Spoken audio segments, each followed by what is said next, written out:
welcome back, everyone who had to leave as well because of having to restart the link. So what I was saying was when I stopped was that, typically the question Vivek asked was, what went into the speeches? And I had summarized the first 2 points as being that I wanted to use sound economic frameworks to be the basis of the speeches. And second, I wanted the speeches to be an advocacy tool for change. And so once you had lined up the speeches, say over the next couple of months, you started ruminating about ideas, jotting down some key points, gathering facts.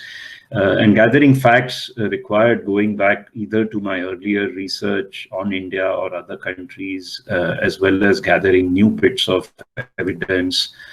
Talking to subject matter experts at RBI, sometimes outside RBI, former RBI governors and deputy governors, etc. I always learned a lot by talking to the teams that were working on the issues at RBI and getting them to look at data in newer ways than we had done in the past.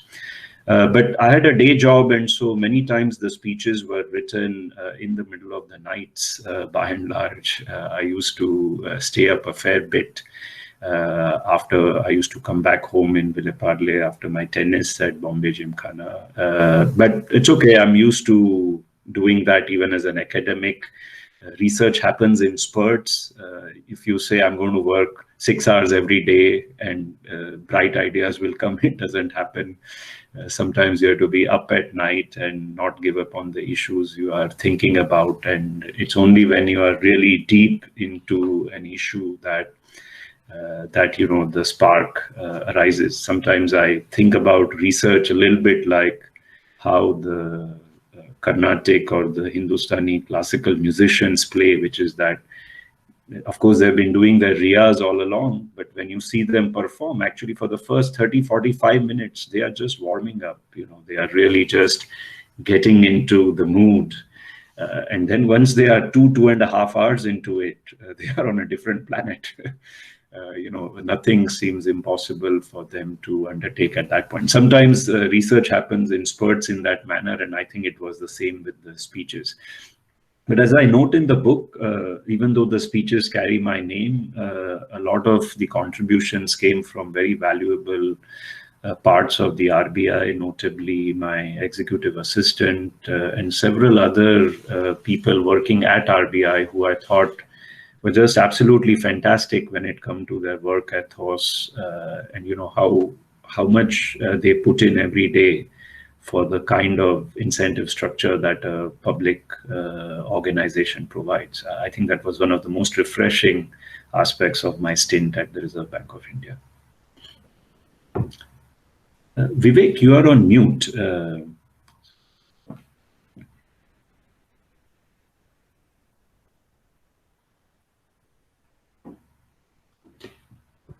Vivek, you're on mute.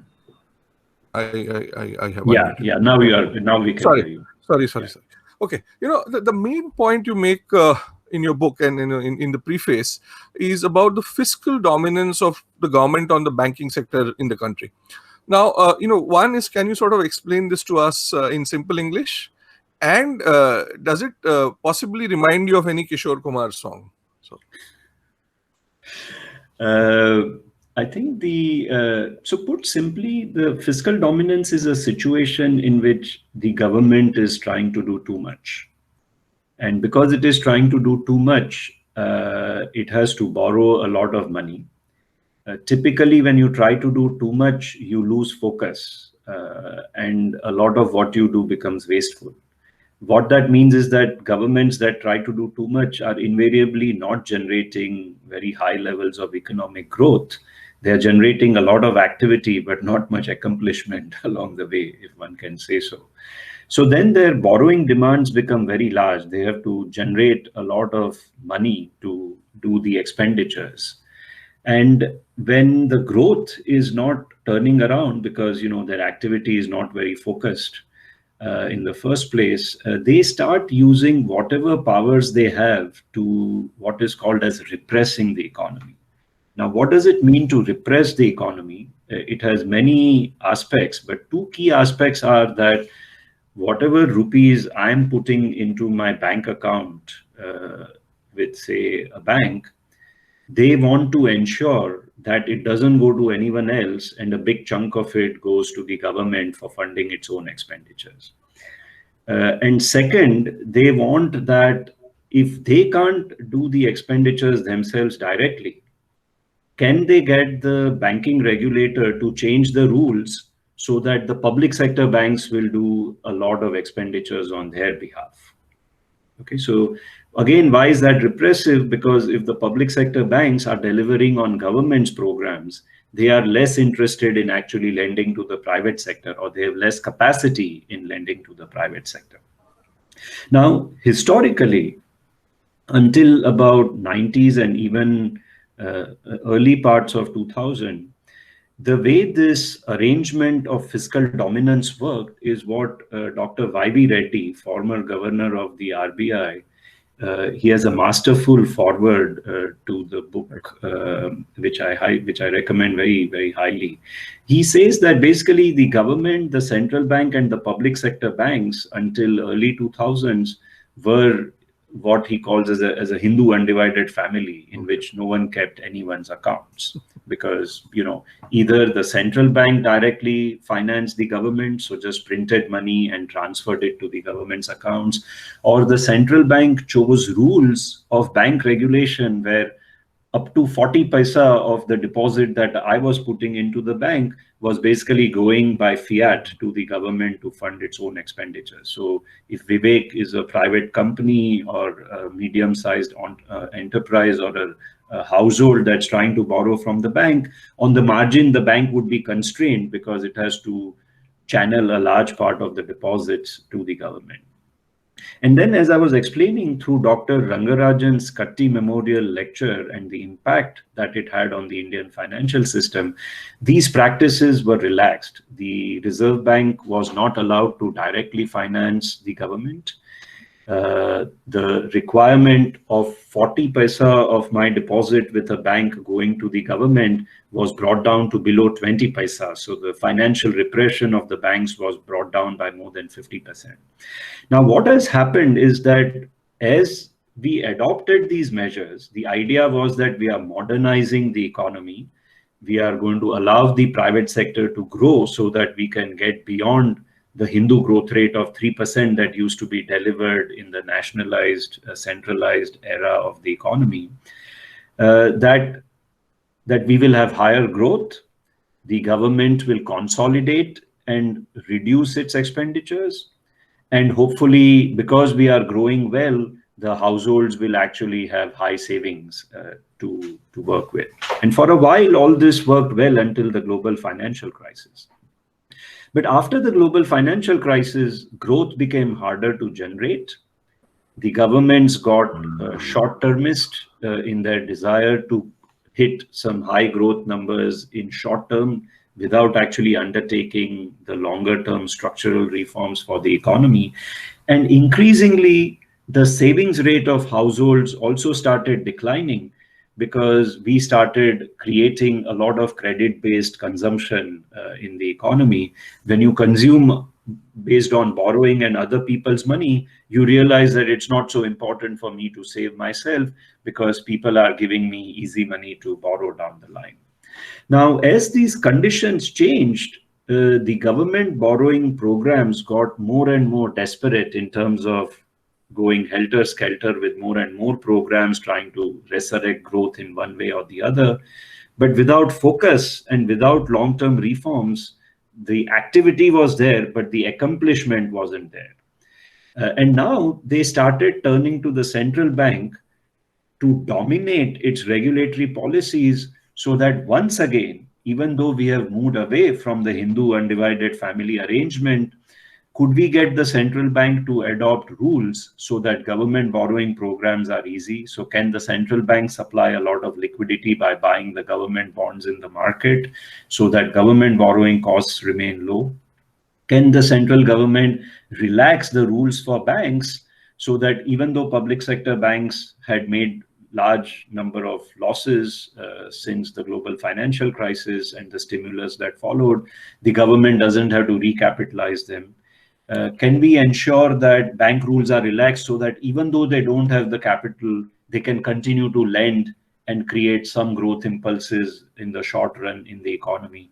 And all of these policies, I call them as fiscal dominance, because this is the fiscal authority leaning on what is supposed to be an arm's length regulator on its policies in order to achieve its objectives, rather than letting the regulator perform what the act or the legislation requires the regulator to perform, which is to protect depositor interests, so keep banks very safe. Second, to maintain price stability, so keep inflation at bay. And third, to maintain credibility with external sector investors so that they don't pull the money out. And just a last point on this, which is that what happens when the regulator gets dominated in this manner is that you end up with imbalances in the economy. What was the imbalance in the economy in the nationalized era? That government deficits were rising, the balance of payments issues were getting worse, and yet there was no discipline until it finally just broke one day and we had a full-fledged crisis in 1991. The risk is that we may be gradually increasing the likelihood of such scenarios because the imbalances are picking up. Fiscal deficits and borrowing targets are being slipped upon. The overall health of the financial sector remains weak for several years in spite of recognizing that it's weak. And at some point, we risk losing credibility with markets and investors that we mean business over the medium term. And last point, Vivek, is that when the balance of payments crisis happened in 1991, we were a relatively closed economy.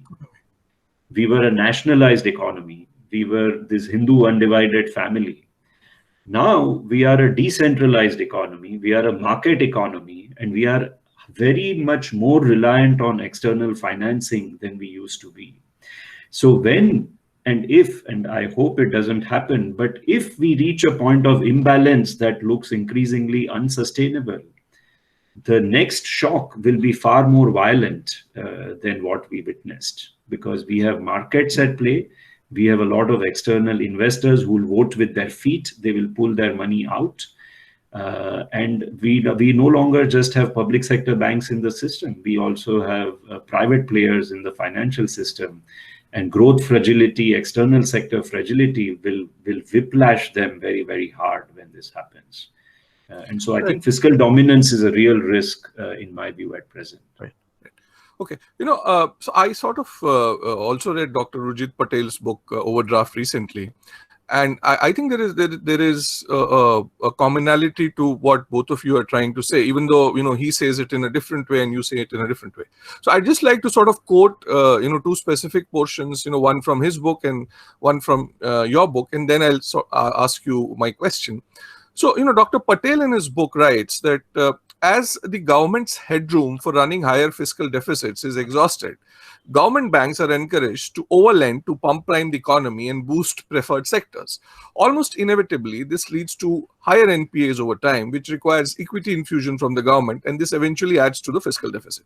Now, to people who do not understand economics, what Dr. Patel is essentially saying here is that when the growth tends to stagnate, the government essentially pushes the public sector banks to overlend, and that overlending eventually ends up as bad loans, where loans do not get repaid, and then the government has to put fresh money into those banks, and in the process it ends up sort of the fiscal deficit sort of goes through the roof, and what the government had been trying to sort of not let happen eventually ends up happening.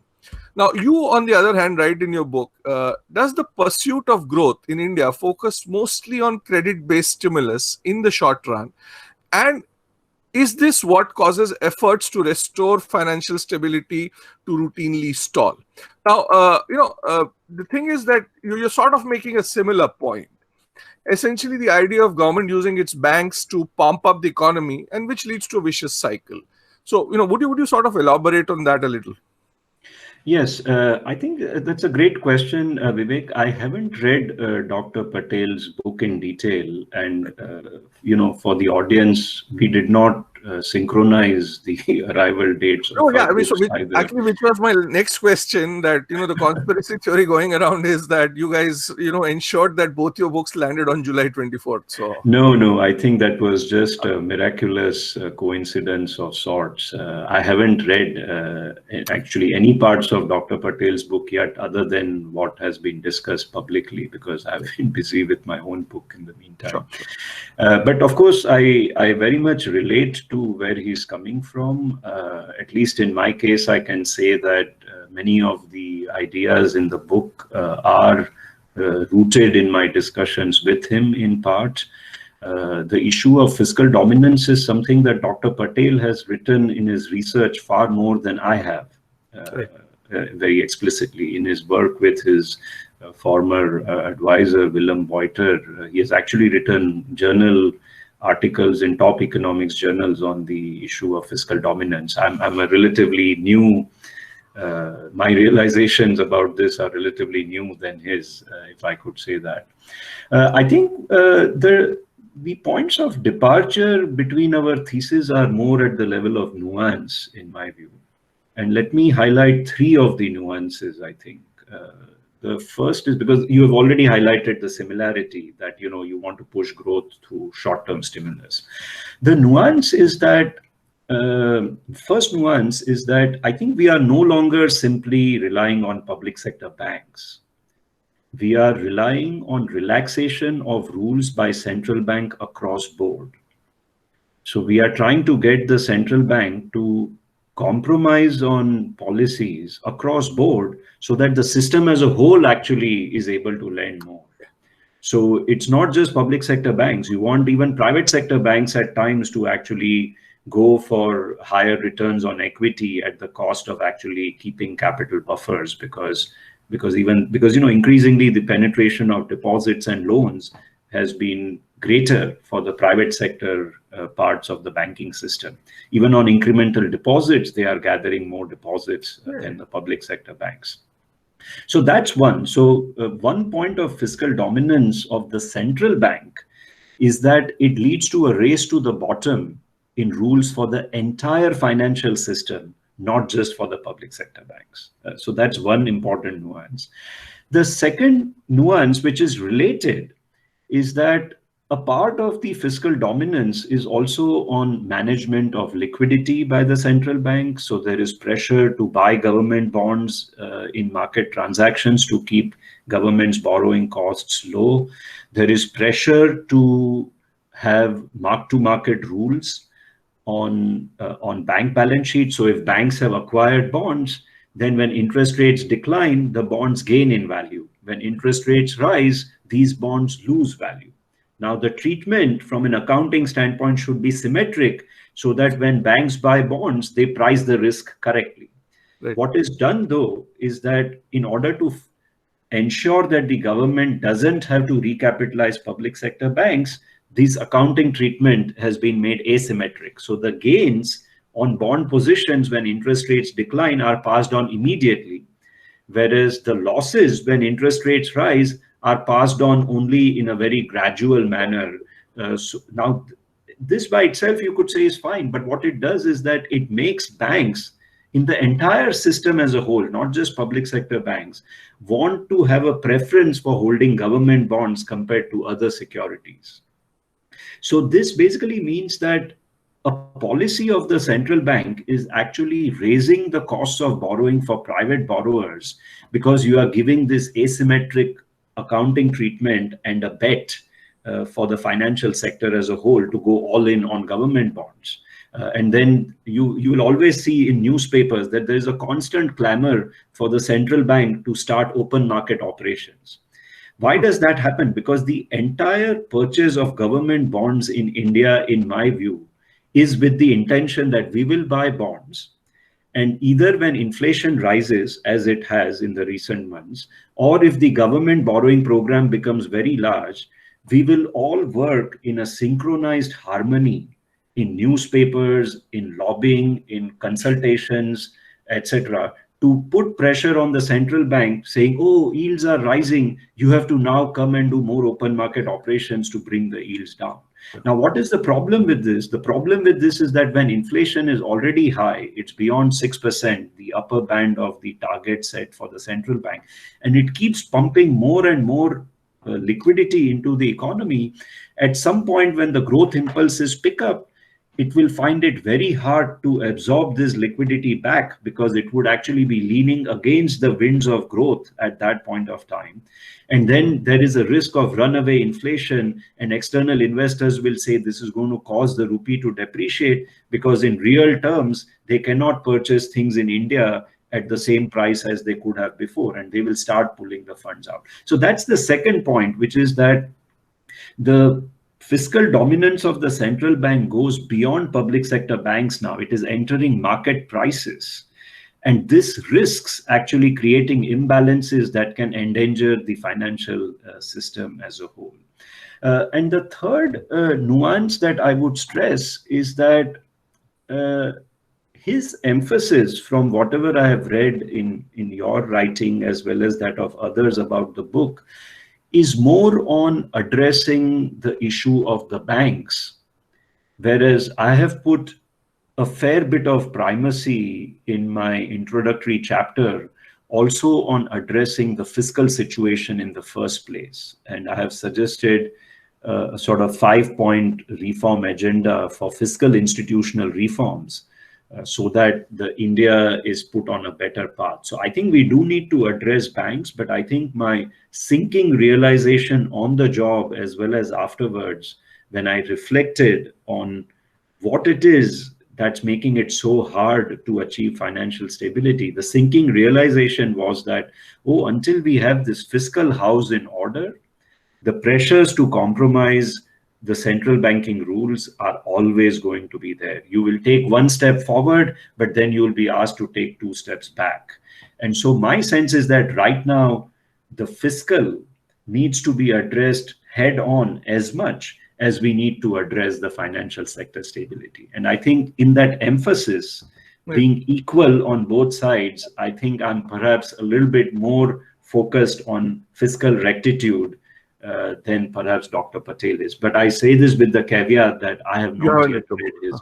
No. I mean, having read your book and having read his book very carefully, I mean, I can say that broadly both of you are making the same point.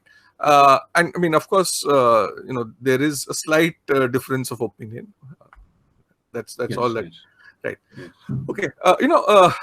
This is the first time I sort of noticed you in the media was sometime in 2016, and you made a very you made a very interesting point, and I mean I'll come to that.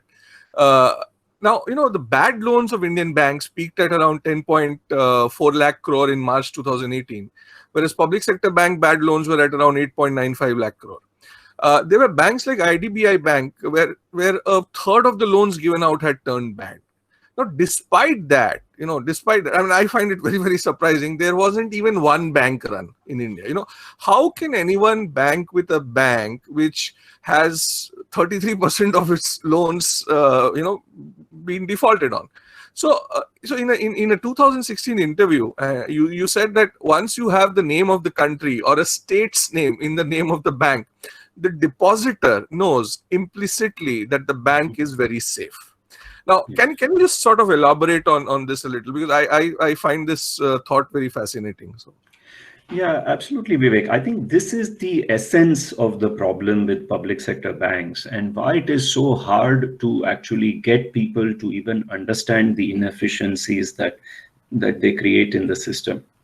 I should say at the outset that there's a perception out there that I have a bias against public sector banks, and I just want to clarify that I have never worked at a public sector bank in India. I have never worked at a private sector bank in India. All that I have done is studied their balance sheets and assessed whether they are performing well. So my views are not, at least my own sense is that I'm just trying to use facts to form my inferences.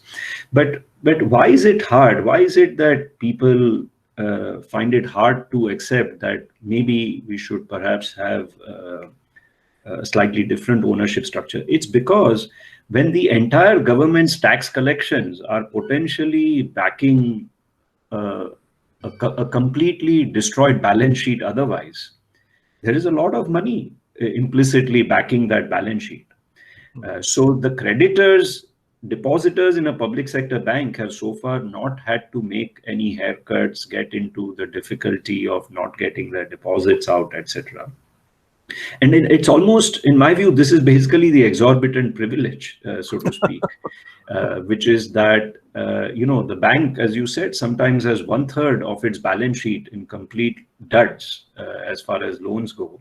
And yet everyone banks with them as though nothing has happened. Now, there are caveats to this, Vivek, which are important, which is that one, the capital, though, this implicit guarantee is ultimately about shoring up the capital with capacity to absorb losses. At times, the fiscal situation has been so tight that the capital has not gone into the banks in a timely manner.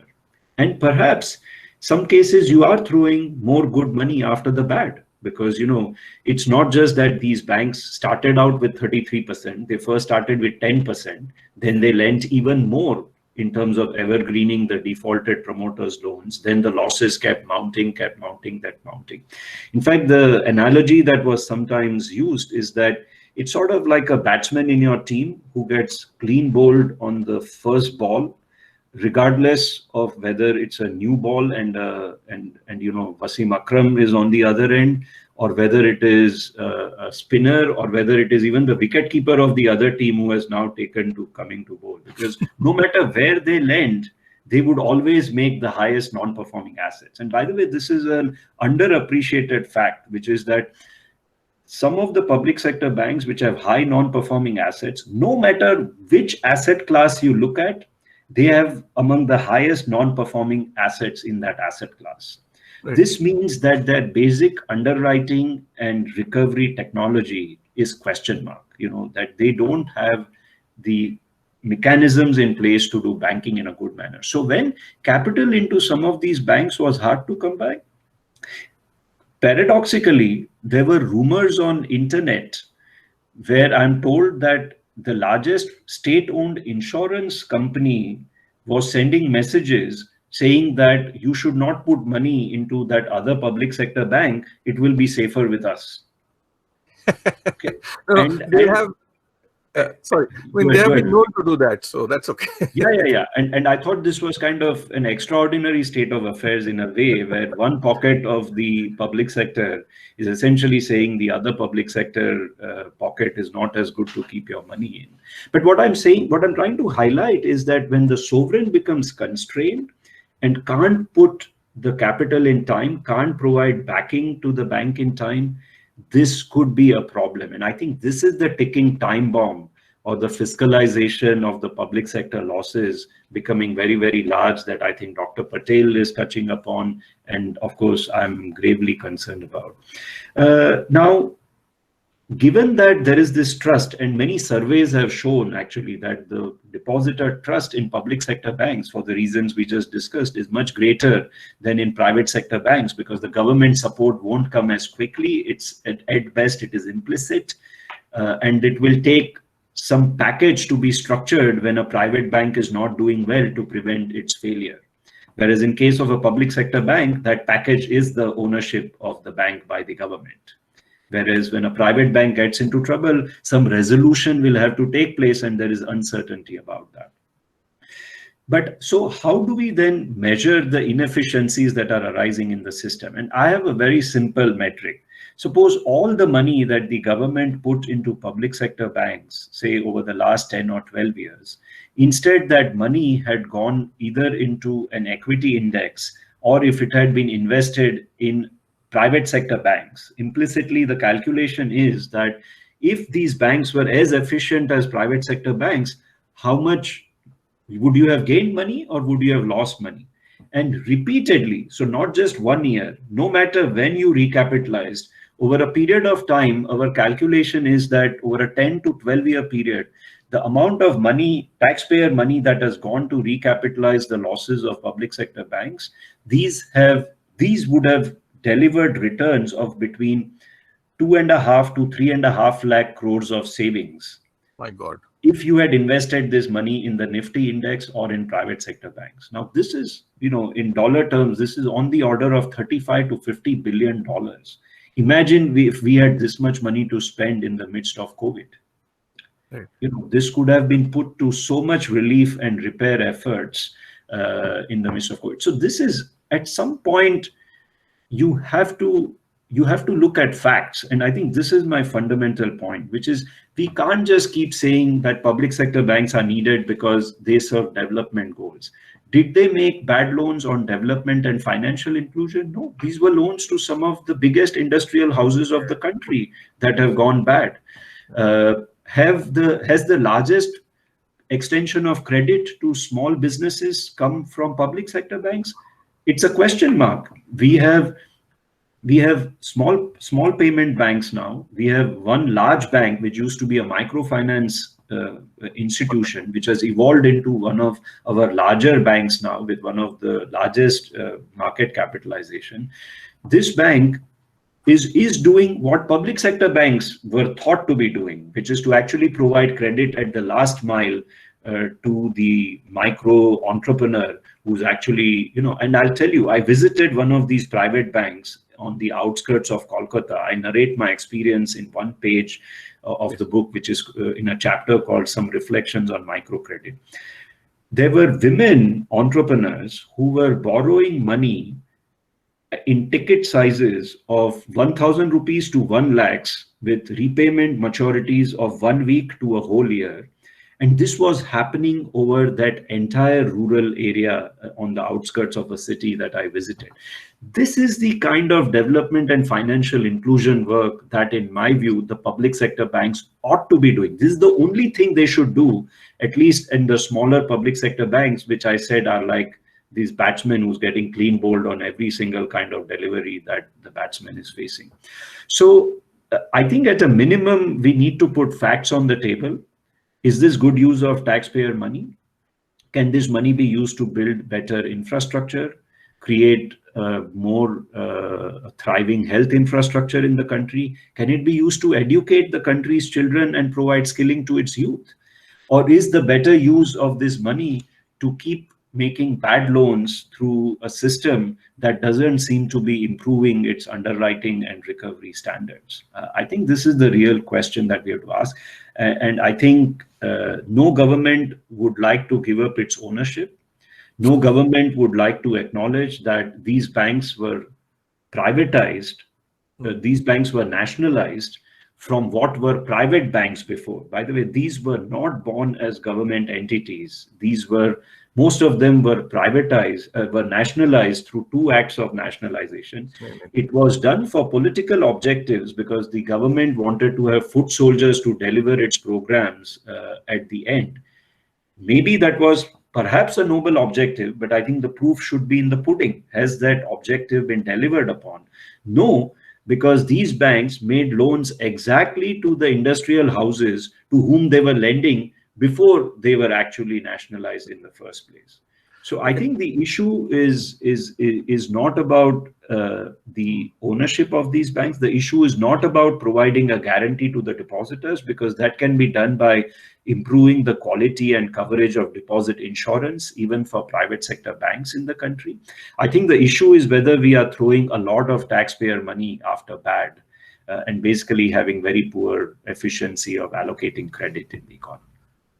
I had 2 questions regarding what you said. So the first question is, if you talked about market capitalization, and so anyone who sort of tells me that public sector banks are needed because there is a huge social sector that needs to be serviced, etc., etc.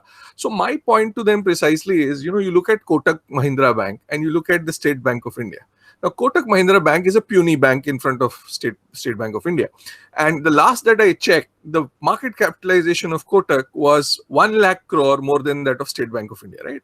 Now, if assuming the government were to run the State Bank of India as an investor, okay, and not as an owner, what what the PJ Nayak committee called the Axis Bank model, right? Now it would be, right now the market capitalization of State Bank of India would be many lakh crores more than Kotak Bank, and for all the social sector that the government wants to service, all it needed to do was to sell some shares every year.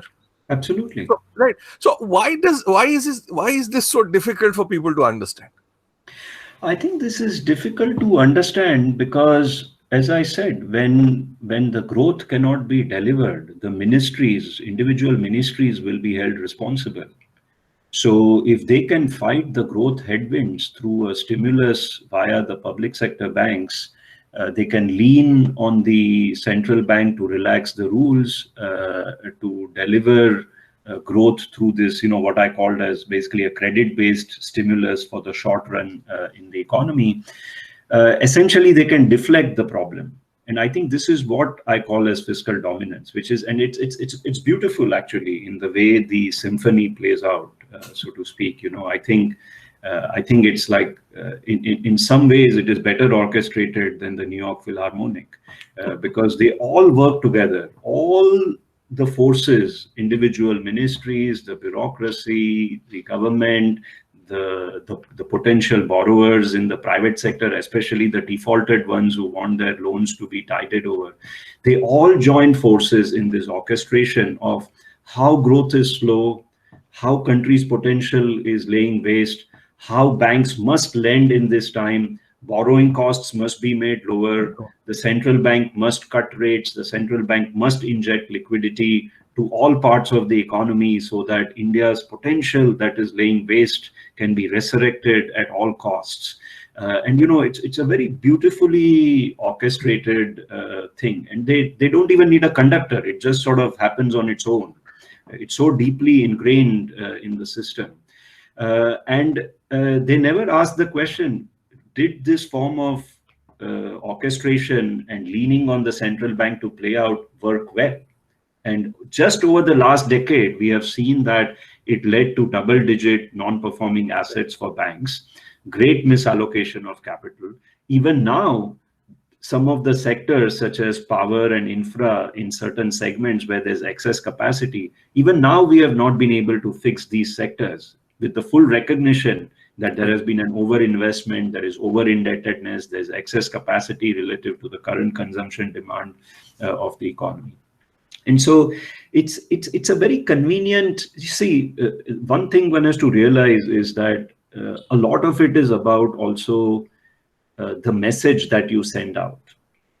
And the messaging is easy if you can all do this, if you can all orchestrate the symphony and direct attention to the financial sector regulators. Only if they had relaxed rules, we could have actually been on a wonderful growth path.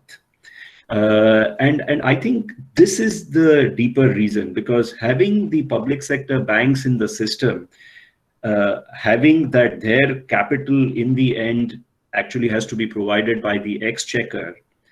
There is a Banking Nationalization Act which overrides the Bank Regulation Act and the RBI Act. So the powers of the central bank are very limited in terms of replacing management. So there is dual control of these banks. Some powers reside with the Finance Ministry, the Department of Financial Services, whereas some powers reside with the Reserve Bank of India.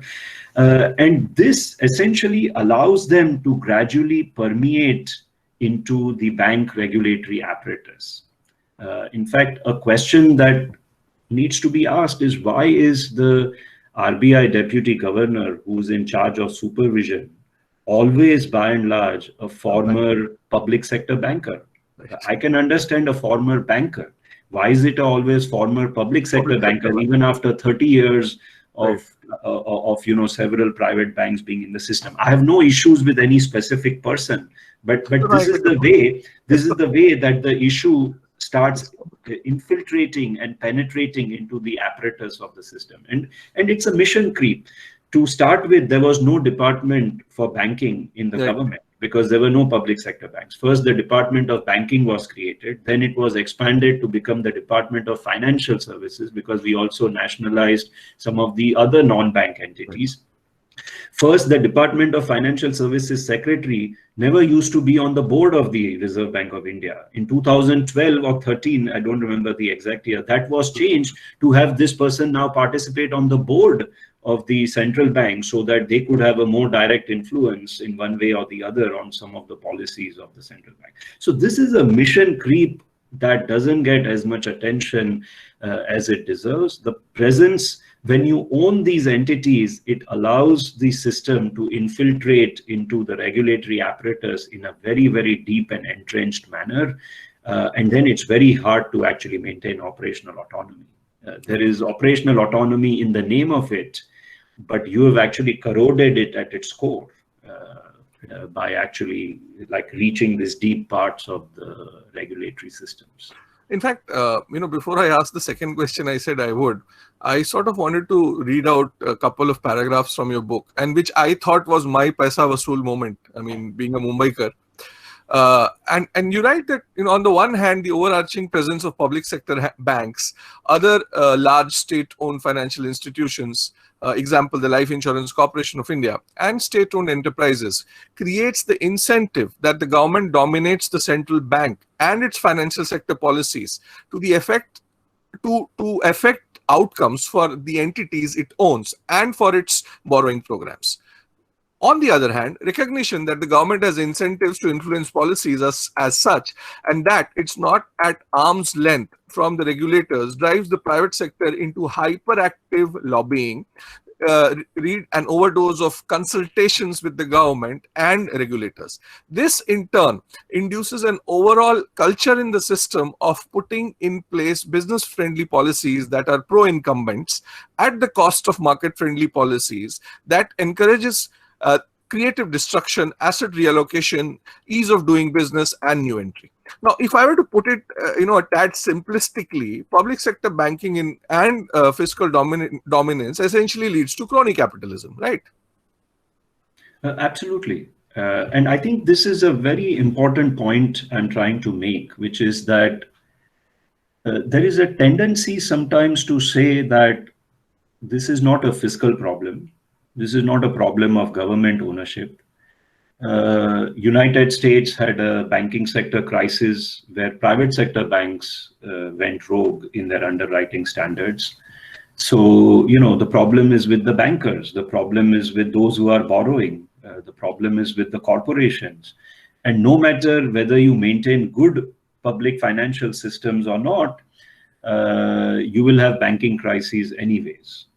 Now, that's a good point, but it's basically a point which says that, because you can have a financial crisis in other ways, you should not try to prevent it in some of the ways that you have identified as being more relevant for your country. We don't have a private banking sector that is so large right now that an isolated problem itself can bring down the entire system as of yet. It could, but as of now, its presence is not as large as in the United States. And second, these examples are also given with a lot of understatement of some facts. A part of the United States housing crisis was rooted exactly in the fact that they have two large government-sponsored enterprises called Fannie Mae and Freddie Mac, which guarantee more than 95% of the mortgages that are outstanding in the United States. The United States housing sector is basically a government-subsidized program to fulfill this popular dream of American ownership. And no government ever wants to reform these enterprises substantially because one party wants to create cheap mortgages for the rich for their second homes, and the other party wants to create home ownership for the very poor by creating subprime loans.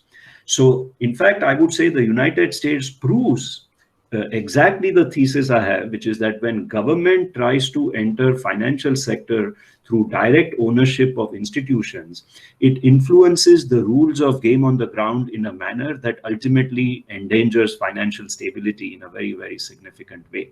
It is true that the private sector also ultimately joined the bandwagon in the United States. But I wrote an earlier book called Guaranteed to Fail. And in that book, I try to explain that the United States housing sector was a ticking time bomb. That housing bubble had to burst at some point. It could have happened in 90s. It just happened in 2007 because the private sector also joined along in order to have a gravy that only the GSEs, the government sponsored enterprises, were eating. And that is the same point that you are making, Vivek, which is that once a set of public entities is making a big part of the business, everyone else wants a share of it. And if they can't get a share of it in the direct way by being more productive, by being more value enhancing, they start joining similar business practices, similar banking practices as other parts of the banking system do.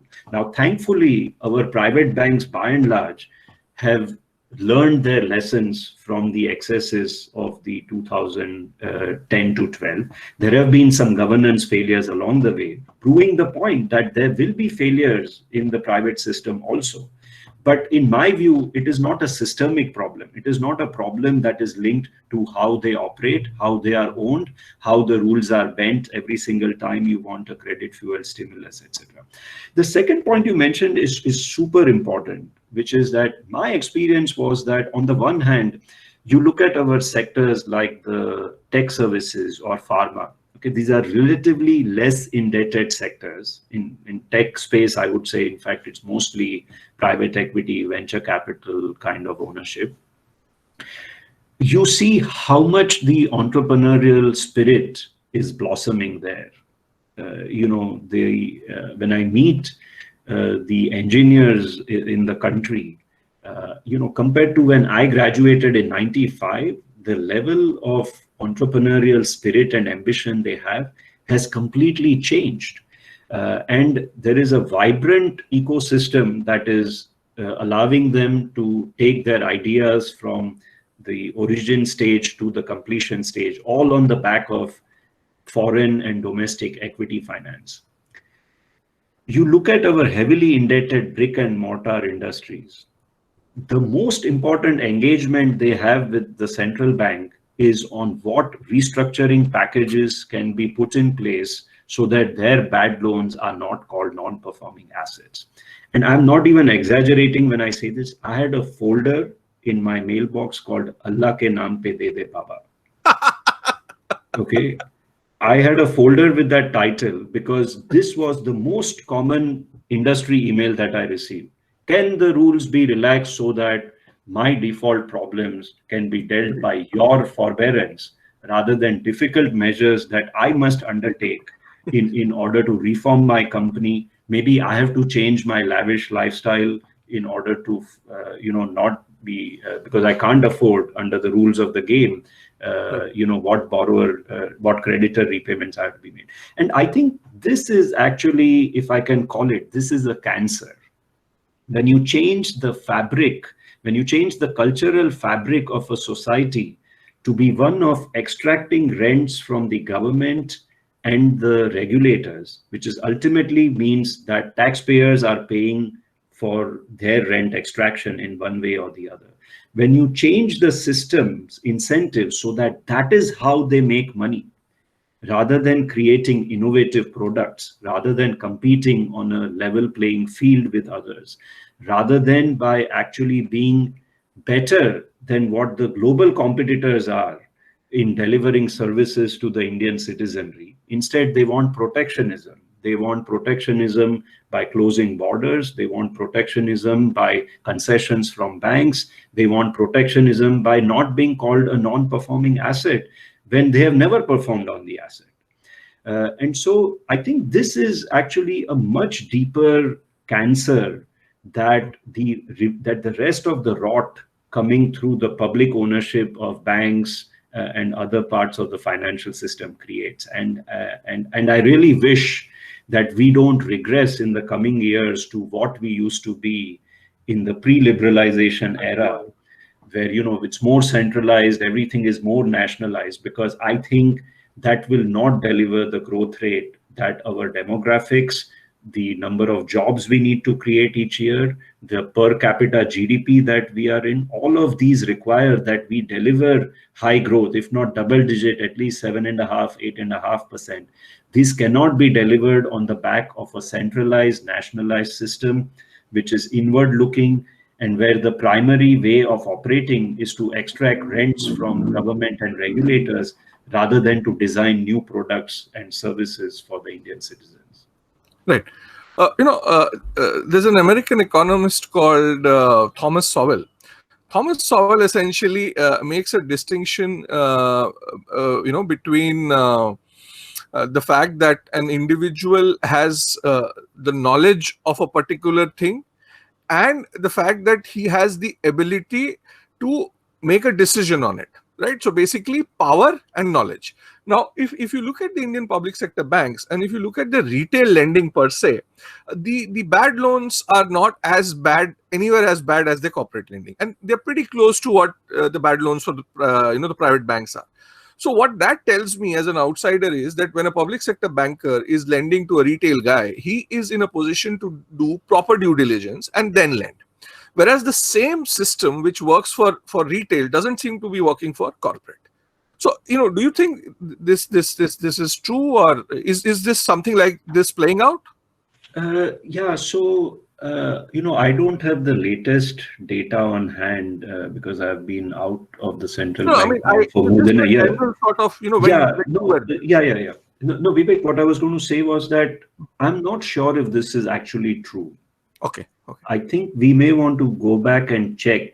My recollection is that even on retail loans, even on MSME loans, even on mudra loans, which are supported through part government guarantee, in each of these categories, so category by category, the non-performing assets ratio is higher for public sector banks than it is for the rest of the banking system.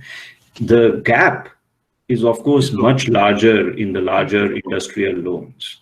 But it is systematically the case that there is some lack of efficiency of underwriting, collection, and monitoring in the technology of the public sector banks that seems to be a problem in my view. But I think we should check facts on this. My recollection is that they were higher across board, actually. And I think this data may be there perhaps in the financial stability reports of the Reserve Bank of India. This data yeah. On a light note, I've always said that, we need to think carefully about the names of our banks. Dena Bank should be called Lena Bank. And Yes Bank should be called No Bank. Because, sometimes you have to collect money. Sometimes you have to say, no, I won't give you the loan. So, sometimes maybe we are just not naming our children right, It's like Aditya Puri said about Vijay Mallya as to how he came and, they offered him a cup of coffee, but they didn't give him a loan. Okay. This is a question that, it's personal in a way because, I have sort of been writing about it for many years now. Now, the question is, and why does no one really bat for the saver in India? Okay. The government wants lower interest rates all the time. I mean, you've explained that beautifully in your book. The corporates want lower interest rates and so do the borrowers, right? Now, we can understand the corporates wanting lower interest rates all the time, and the government's, the government wants lower interest rates. You have already explained. Now, the Indian media, if you were to look at it, whenever there is a repo rate cut, the next day, we have stories around how EMIs are going to fall and how consumption is going to pick up and blah, blah, blah. Now, does that really hold true all the time in India? Because, I think lower interest rates can hurt consumption in their own way. People dependent on interest income have to cut down on consumption. And people who are saving through the deposit route, and a large number of people are, they need to save more. So their consumption also has to come down at some level. But I don't see anything on this, anywhere, either in the media or in the research domain. What are your thoughts on this? Yeah, I think this is a very deep question, Vivek, and I think it relates not just to India. I think it is actually a problem all over the world, in fact, in my view, which is that the accommodative central bank policies, which have been used as a primary stimulus for growth in the post-global financial crisis period. And in fact, you could argue that Alan Greenspan championed this to come out of each recession. because every time you could put the housing market of the United States on steroids through lower rates, you got a bounce back. And I always give this analogy, that I'm such a boring guy for the fiscal stimulus of the economy. I have a relatively small apartment. I don't have a garden. I don't need a lawnmower. I don't need a ping pong table. I don't need huge leaf blowers and vacuum cleaners and whatever. I provide no fiscal stimulus, such a boring guy, but you create houses. They create such a huge additional multiplier for other sectors in the economy. It's like construction has this property, right? And so he managed to succeed to boost housing prices and mortgages for a while, but then ultimately it's like taking the Archimedes principle very seriously, that everything you can lever up, you should lever up to the fullest. And then ultimately the housing sector went bust. Now in the recovery phase, what has happened is the central banks have used low rates, very I would say low rates, excess liquidity conditions, almost as their primary tool in the recovery. But essentially, this is a tool that helps everyone who can borrow. Yeah. It helps everyone who can borrow money, invest it in risky securities, invest to buy a house, etc. But huge parts of the population actually have not benefited in the pass down of this debt-based stimulus, because they are actually not significant borrowers in the first place. What they need is a real improvement in their wages. They need an improvement in their permanent income that they foresee in near future and distant future, so that they can actually feel comfortable to enter the borrowing markets. They feel comfortable to spend more and so on. And then, of course, there is at the other end, the elderly, who are primarily relying on fixed income returns on their savings so that they can meet their various expenditures. My sense is that both the financially excluded and these elderly are not what the media represents. Media talks to bankers who are betting on government bonds, as I said. Media talks to industrialists. And media talks to parts of the government who also, because of fiscal reasons, want the borrowing cost to be low. And I think the question you raise, the question Dr. Patel has raised in the title of his book, it's about the overdraft of the Indian taxpayer. The question that I'm trying to raise through financial stability, because on whom do the financial crises fall the hardest? It's always on the poor. It's always on the elderly who don't have any further sources of income and are primarily going to be running down their savings to survive. These are the households on whom financial stability hurts the most. And actually, I would argue that it's a huge multiplier, because if you can't create an improvement in wages of these people, you create serious problems of mobility within the economy, financial mobility within the economy. You create serious problems of income inequality. You create a serious democratic accountability problem, which is that why is it that every time stimulus is provided to resurrect growth, it benefits those who can borrow on their assets and invest in markets, but it is not actually reaching the grassroots and the last mile. This is actually the deeper seeds of discontent about the democracy and the welfare state. This is the source of why the populist leadership has emerged all over the world, saying that, listen, no one has solved your problems. I'm going to be the one who's going to solve your problems by tackling China. I'm going to tackle the rich in the country. I'm going to tax the hell out of them, or that I'm going to focus on some other agendas that may be completely irrelevant to economic progress and permanent improvements in the livelihood and wages of people. So I think this is actually, in my view, this is the theme of our generation. I think the question we have to ask is that why is it that, in spite of knowing the history of how bad populist leadership went in the last century, when populism was built out of seeds of crises, seeds of wars, seeds of economic discontent. Why is it that we seem to be going down the same path all over again?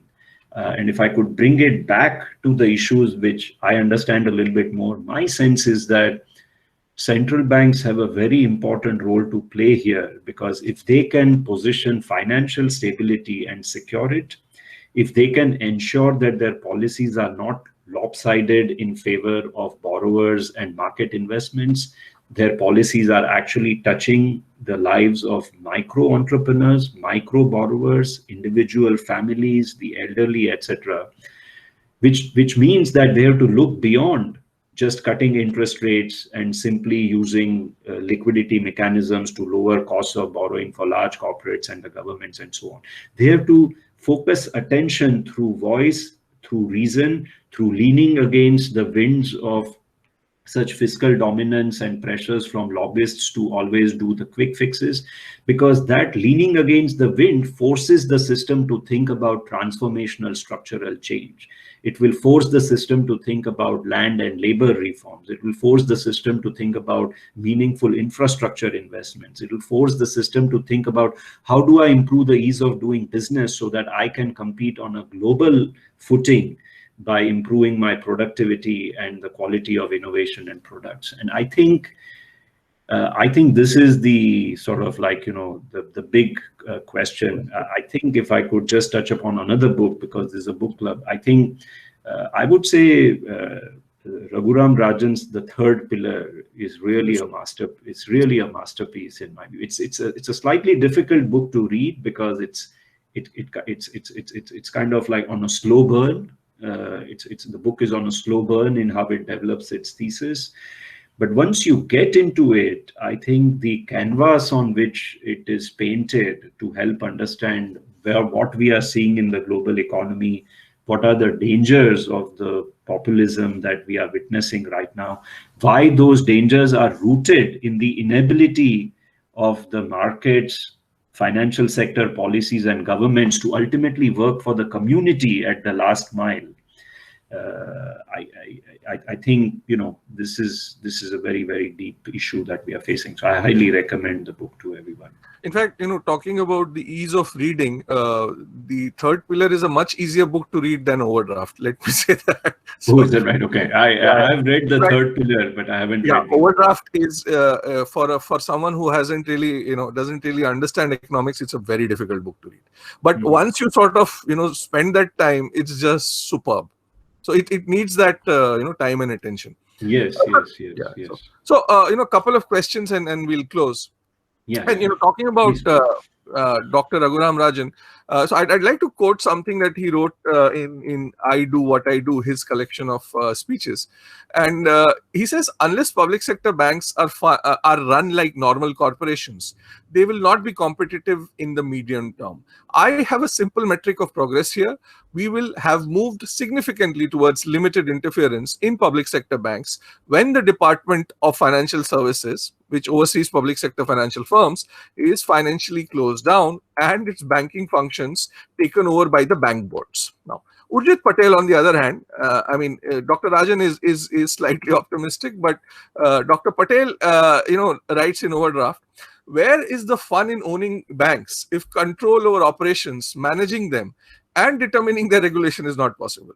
The likelihood that meaningful privatization of banks will be pursued by any government is small. So, when I was writing my review of this book, I thought that, in a sense, it ends like a tragedy, wherein he sort of builds up all these problems and says these are the solutions, etc., etc., but none of them is really going to happen. Now, what is your view on this? So, I must disclose here that Praveen Subramanian is the person who really got me into bird watching during my RBI stint. And the reason why I'm referring to birds is because there is always this little bird that is fluttering inside me, giving me hope. It's always singing and chirping every night, every morning when I wake up. So I have a bit of a departure on this from both Dr. Rajan and Dr. Patel. Of course, I have the highest regard for both of them, but I have a slightly different take on this issue, which is that My view is that reforming the governance of public sector banks is both challenging from an operational standpoint because of the number of people, good people you can find for the number of jobs and place positions that need to be filled up. And it is also challenging because no matter what you do now in improving bank boards, etc., there will be mission creep. When the needs are there, you will seep into whatever institutional infrastructure is there, and you will start corroding it at its core, as I keep using the phrase. So I am of the view that the better model is to reprivatize the healthier public sector banks, who are sort of more of the universal banking size, and let them be in the private space, let them fight it out there. They do have large presence, deposit franchise, they have relationships, and maybe the efficiency of private capital, incentive compensation, better technology, risk management may get them onto a better footing over time. The smaller ones, and maybe the ones where there is unlikely to be any interest in private sector to buy them, maybe it's better to reprioritize them to become these narrow, small finance or microcredit entities. Let them figure out that business model which others have and they are making money on. Let their valuations improve, and maybe over time, with demonstrated excellence in one type of so, let's figure out someone who can just face the spin bowling of lending to the micro borrowers. And if they can do that well, you can send them when the ball is not that new, so they can just focus on doing that kind of credit. And once they are excellent in that, you can, at higher valuations, reprivatize them as well, potentially. Coming to Dr. So therefore, I'm saying that perhaps an overarching reliance on bank boards may be wishful thinking in my view, because there will be mission creep. Coming to Dr. Patel's point that there will never be anything that gets done, and therefore we have to look for kind of reforming the system in other ways.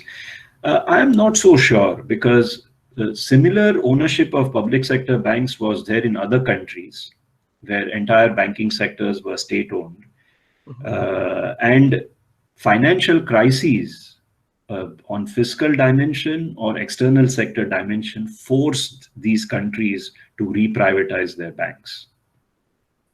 Southeast Asia is a case in point, where the violent Southeast Asian crisis of 97, 98, which led to bailout costs that were on the order of 50 to 70% of the GDP, forced these governments to actually sell stakes in their public sector financial firms at fire sale prices. Right. Now, I'm not saying that I'm not wishing for such an episode. I'm not saying that we need to wait for such an episode, but I'm saying that the imbalances will correct themselves. The question is, do you proactively anticipate them and take a stitch in good time to save 9 that you are going to have to do at that point? But it is unsustainable. I think you cannot keep losing 2.5 to 3.5 lakh crores of rupees every decade, because that's going to blow such a big hole in your fiscal at some point that your debt sustainability will become a concern, and then you will have no choice but to actually divest these out of these entities. And that time you'll be forced to do it at fire sale prices. You will not even get much for the brassware at that point, because you will be desperate. There will be few buyers coming in, and those who you are dealing with at that time will be this very aggressive, competitive private equity firms globally who will say, listen, I need to earn a 15 to 20% return on this investment when I put the money in. And so you will be actually selling them at basically, like penny stocks. You'll be forced to sell them like penny stocks. And so I think my point is that it's much better to anticipate that such a scenario can happen, that if we don't course correct, this is the only way out, unfortunately. And so why not actually correct right now? But So I'm a little bit with both of them, which is that I don't think the existing model is working, as Dr. Rajan says. I'm also with Dr. Patel that it's unlikely to happen that somehow you improve the governance of the public sector banks. But I think the correction will happen one way or the other. The question is when. So basically, the politicians and the bureaucrats don't have the incentive to do it, but ultimately, the market will make them do it. Is what you're suggesting? Yeah, I think the market will make them do it, and I think that is what the market discipline. There is Vivek, a scenario not just in India but in other parts of the world as well that must be entertained, which is not the one that I hope we end up with, which is that you just regress back to completely centralized economies. Centralized economies with nationalized financial sectors, massive financial and economic repression of the economy. There will be no need to have much financial instability, because we will go back to, in India, if we did that, to the Hindu undivided family arrangement. There will be an imbalance and it will spike suddenly like a balance of payments crisis. I think if we regress back to that, it would be very unfortunate, because it would mean very low productivity, very low growth. But the question then, maybe I come back still to my original point, which is, will that imbalance ultimately cause an external sector kind of a problem and force you to adopt liberalization reforms? When that happens, hopefully, either through backdoor or explicit divestments, you do end up getting out of the financial sector at some point. Yeah, but that would be a painful path. That would be a really painful path to an eventual rebalancing and crises. I think I would much prefer that we reach that sort of stage earlier, even though I'm not wishing that happen at all. I would prefer if we take the corrective measures now rather than waiting for the precipice and having to fall off the precipice as being the point where we do the right thing. Right. So last question, and I mean, this is a very direct question, and I keep getting asked, whenever I do any public speaking, is, are public sector banks in India safe? As a depositor, should I have my money there? I know it's a difficult.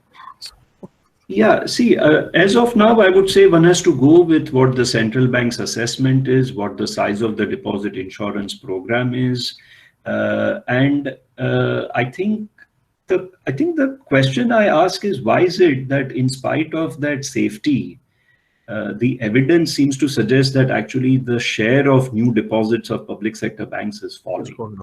My sense is that the Indian saver no longer wants to be shortchanged on the quality of services that he or she is getting.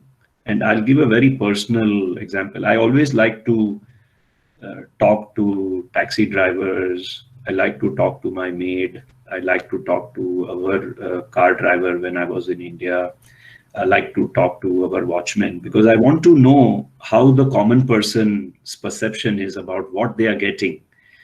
And invariably, I found that many of them were disappointed with the quality of banking services that they were getting, because many times the branches were understaffed, because there were cost cutting being put in place because capital was very low. In many cases, the speed at which their transactions were being processed were not great. The level of digitization and automation in the records that they were getting was not great. My late mother-in-law, she had this amazing experience once with a public sector bank. She used to live in Pune, and she got a bank statement in mail, folded, like that threefold into the nice envelope that comes, and it was completely garbled.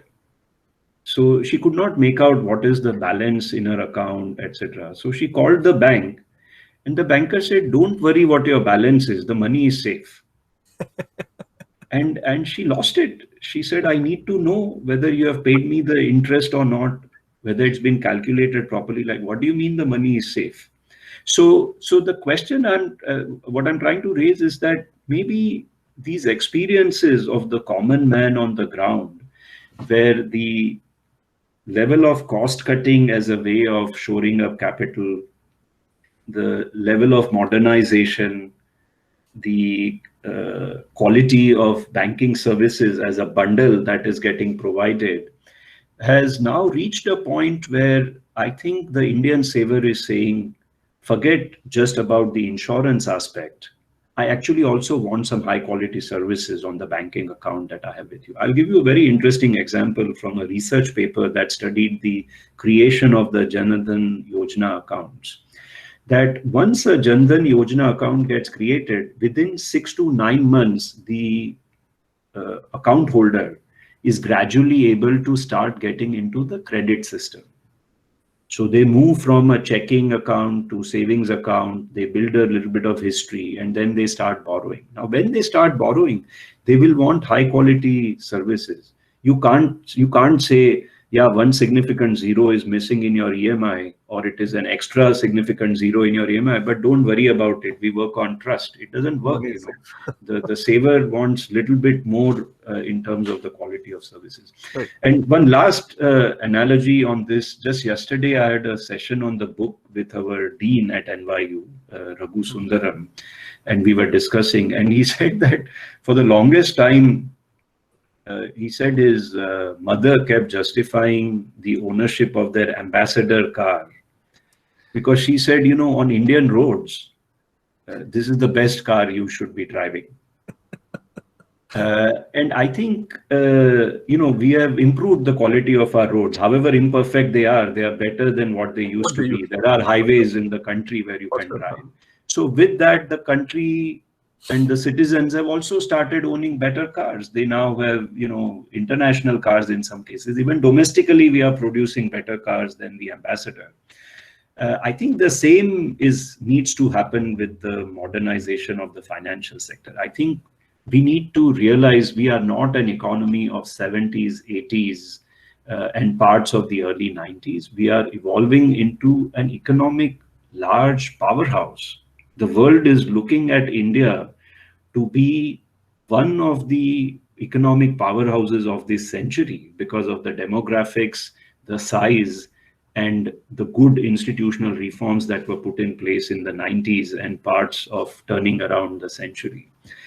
We need to embrace modernization head on.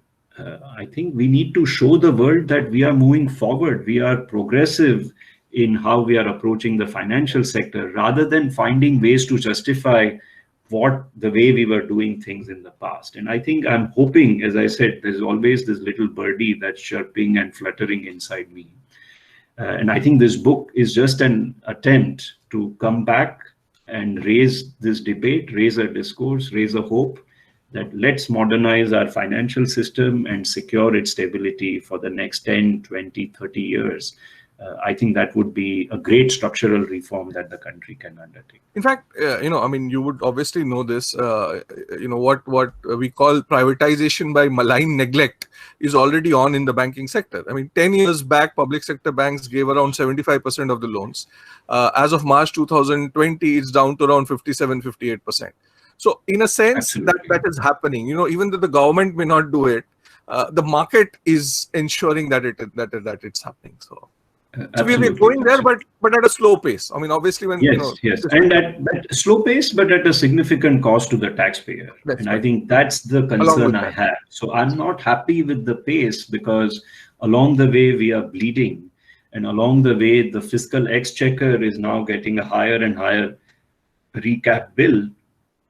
And because the fiscal is stretched on other fronts, it's leading to all these pernicious dominance of the central bank and its policies and so on. So I think it's better to presage that the downfall is inevitable along the way. So why throw all this good money after the bad along that trajectory?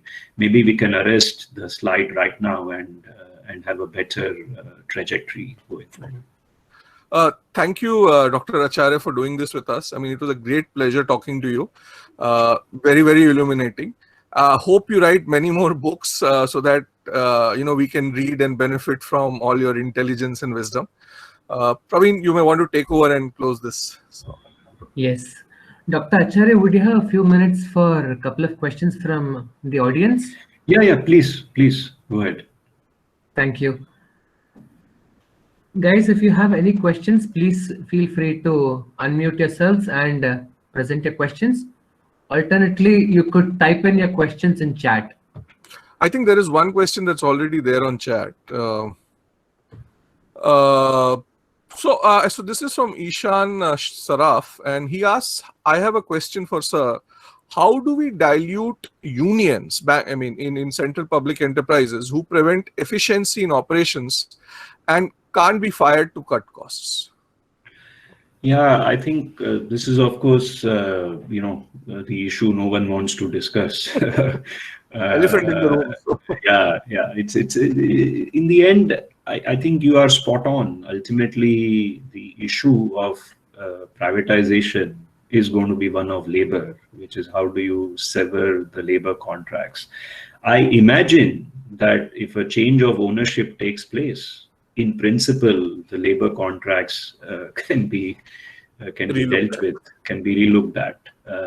There will have to be costs that are borne. I have a feeling that probably voluntary retirement schemes would have to be provided in order to reduce the headcount, because the headcounts in most public sector entities are greater than what the efficiency counts would be for similar private sector enterprises. In fact, in the chapters in the book on banking upon a bank, as well as the very first chapter, not the preface chapter, but the first chapter on resolution of NPAs, when I talk about what we need to do with banks, I actually talk about this in one para, that we will have to look at branch consolidations.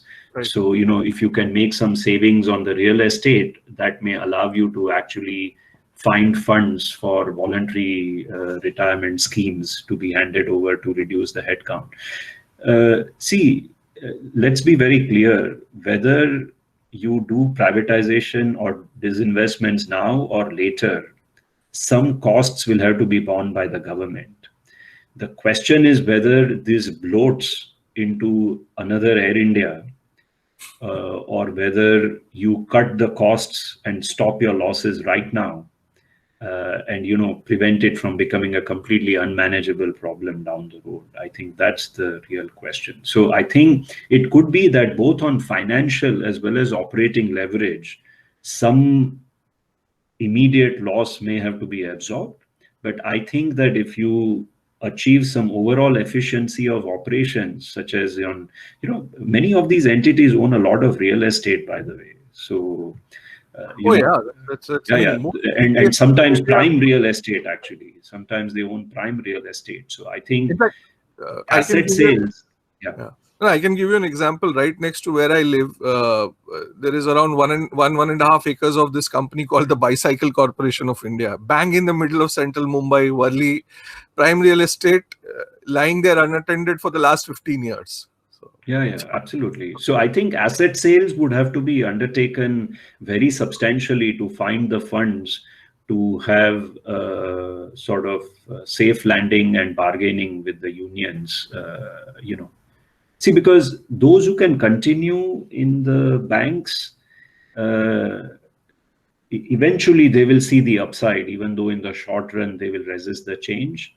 But I think the difficulty will be with those who are at the relative towards the end of their terms, because they will want to have some kind of a parachute out of this, and you will have to find some funds to make it all work in the end. So I don't want to understate the difficulty of dealing with this problem, but hopefully, if we take it on, I'm sure one can find some way of making it work, perhaps.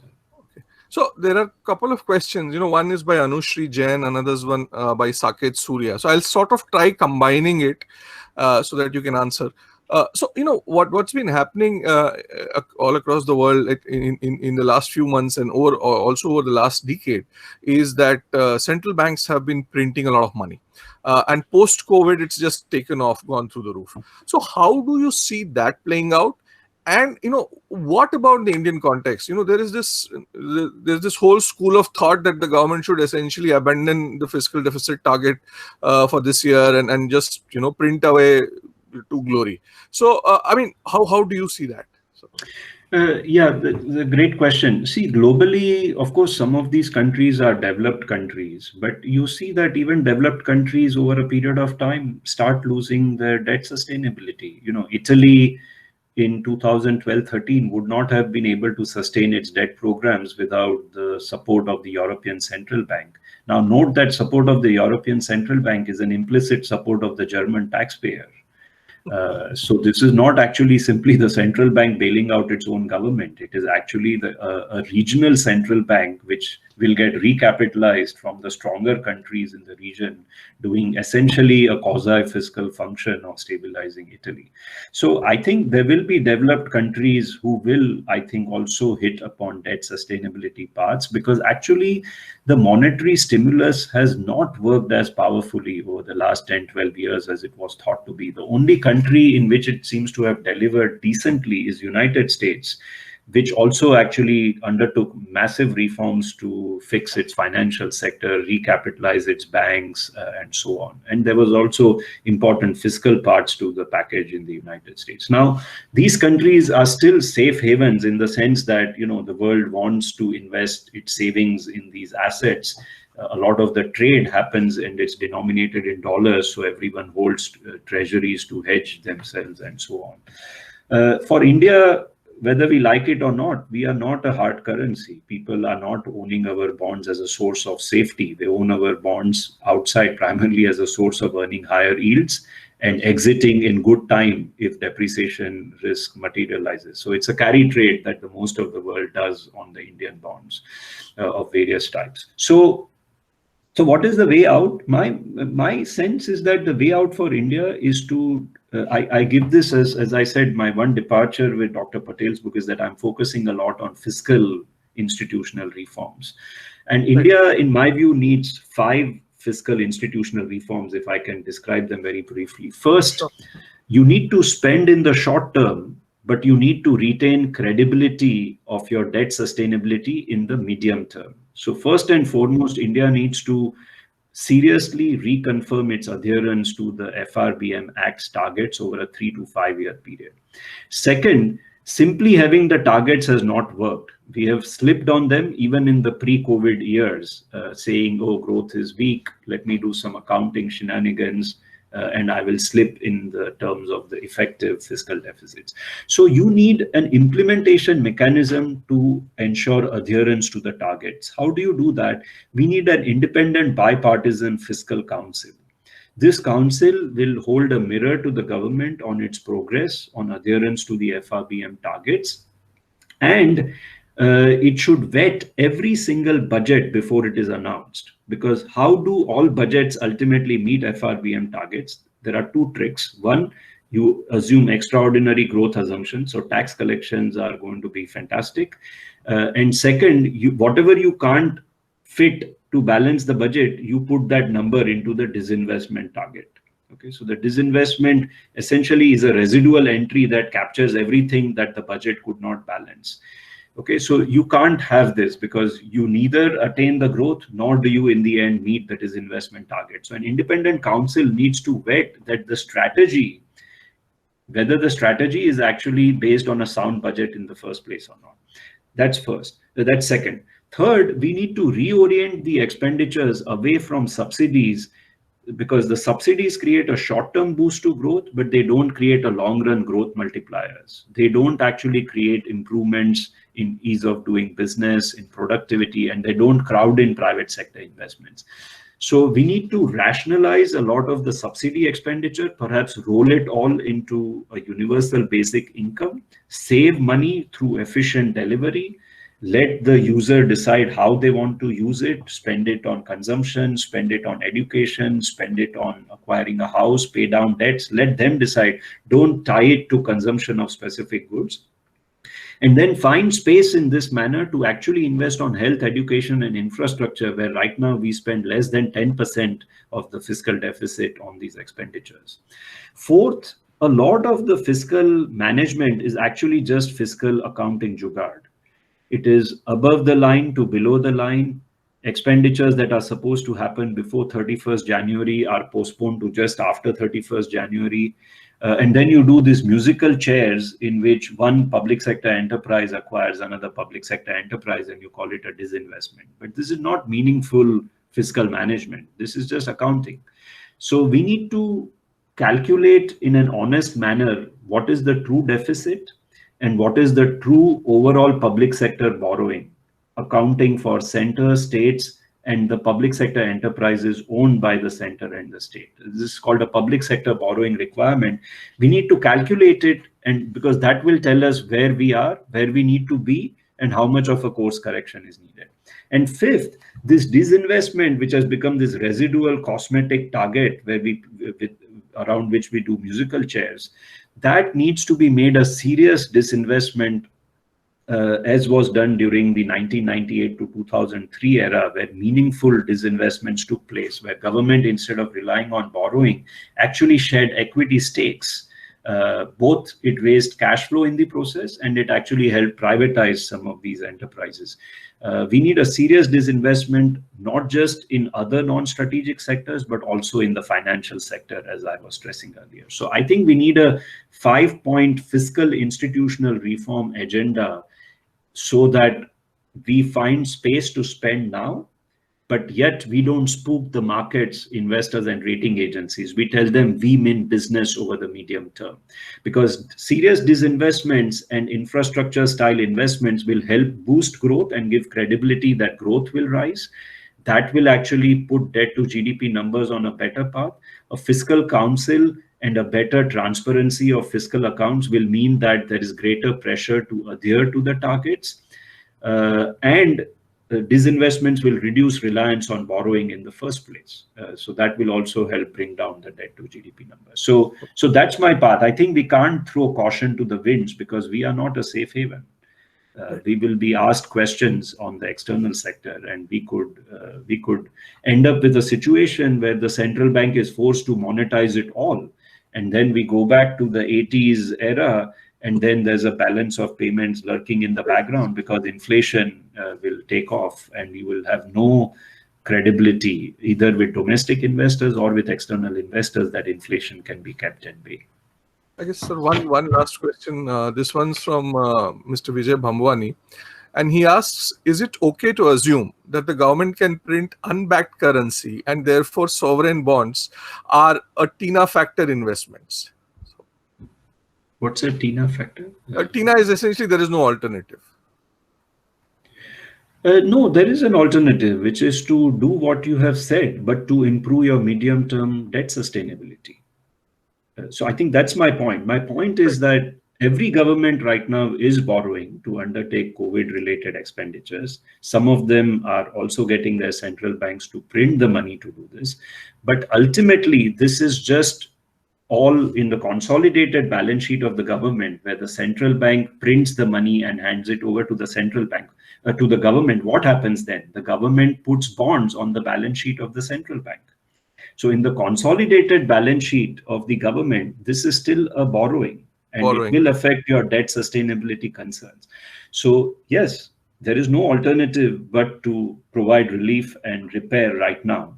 But you have to do it in a manner that doesn't cause your borrowing costs or an external sector crisis to be brewing along with, by undertaking institutional reforms that can provide debt sustainability commitment over the medium term. Yeah, I mean, it's not like the government, the RBI is printing money and throwing it off from helicopters. Absolutely. Because ultimately it will have to actually generate the resources from somewhere. Yeah. So ultimately, this is just government bonds that are backed by the tax collection capacity down the line. It's just that the bonds have not been placed in the market. They are on the central bank's balance sheet. Right. Praveen, I guess we've run out of questions. Why don't you just close and? Yeah. Sure. Thanks for your time, Vivek, and thank you, Dr. Acharya, for this wonderful session today evening. And for all the audience members, I'd suggest please read Dr. Acharya's book. It's available on Amazon. I'm sharing the link here. It's available at a discounted price. You may purchase this, and I'll definitely say this as a person with limited knowledge of finance. I found it to be an enlightening and insightful read, and I hope you definitely will enjoy this. Thank you so much, Praveen, both Praveens and Vivek, for this very lively exchange. I hope, as I said, my hope is that it stimulates debate, it leads to better ideas, and through collective voice, we move the system towards a better place in the coming years. Thank you. Thanks, Doctor. Just one last question I want to ask you. What was the last fiction book you read? I mean, like, since it's a book club and a lot of people out here read. So, and Vivek Kaul is actually the guy to go to when it comes to crime fiction. So, just to keep the status of this group, like, I wanted to ask you the last fiction book you read, or the one that you like. Yeah, I don't think I have read anything terribly interesting of late in fiction space, but there is a book that I keep reading on and off. I've probably read it at least 10 times, if not more. I had to read it a lot when I was on the job just to keep myself going with endurance and fortitude. And so it is the most favorite book of all times. It is The Old Man and the Sea by Hemingway. It's a very short book. It's like barely 100 or 120 pages. You can actually you can read it in one sitting in an afternoon. And when you read the book, you feel you are the old man at the sea who's never going to give in until he catches his big fish, And the message of the book is that when he catches the marlin, the big fish, and he's coming out, I think it is a marlin, I may be wrong, but when he catches the fish and he's coming back, the sharks are all ultimately, they take away the fish. But I think what he comes back home is with the satisfaction that, I knew that this big fish was mine and I caught it. I never gave up until I caught it. And he's ready to go back again. So, there is a sentence where he says that a man can be destroyed but not defeated. And it's kind of so inspiring. I think it's a great fiction narrative on being resolute, having a lot of fortitude and never giving up. So I recommend it very, very highly. Okay, thank you. Yeah, thank you, Praveen. Thanks a lot. Bye. Have a good weekend and stay safe, stay healthy. Thank you. Wear your masks when you go out. Stay safe, stay sane. Bye. Thanks, guys.